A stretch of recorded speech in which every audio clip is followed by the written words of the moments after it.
জাপানের তোচিগি অঞ্চলে সূর্য ডোবার পরই ব্যস্ত হয়ে ওঠে একটি ফুলের খামার। কারণ তীব্র গরমে দিনের বেলায় কাজ করা কঠিন হয়ে পড়েছে। তাই সূর্যের চোখ রাঙানো এড়াতে রাতেই ফুল সংগ্রহ করছেন কৃষকরা। তাপমাত্রা প্রতি বছর বাড়ছে, কর্মীদের শারীরিক নিরাপত্তা এমনকি জীবন নিয়েও আমরা উদ্বিগ্ন।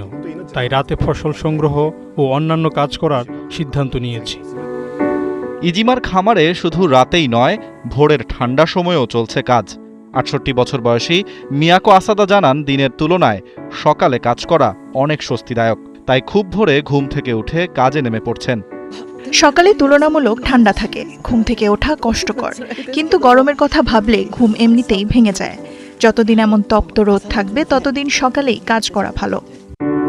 তীব্র গরমের প্রভাব পড়েছে মুরগির খামারেও। ৩৫ ডিগ্রি সেলসিয়াসের বেশি তাপমাত্রায় মুরগির হাঁসফাঁসের উপক্রম।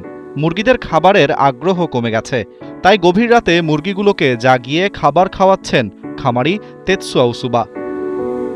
খামারে ব্যবহার করছেন অতিরিক্ত ফ্যান, ছাদ ঠান্ডা রাখতে নিয়েছেন বিশেষ ব্যবস্থা। পানিতে মেশাচ্ছেন সাইট্রিক অ্যাসিডও। এতে পানির পিএইচ মান কমে, ফলে ক্ষতিকর ব্যাকটেরিয়া ধ্বংস হয়, হজম শক্তি ভালো হয়, সাথে মুরগির রোগ প্রতিরোধ ক্ষমতা বৃদ্ধি পায়।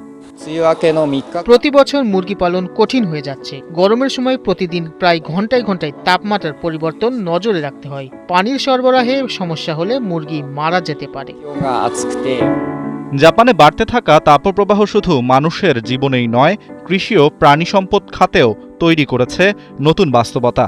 টিকে থাকতে বদলে যাচ্ছে কাজের সময়, বাড়ছে প্রযুক্তির উপর নির্ভরতা।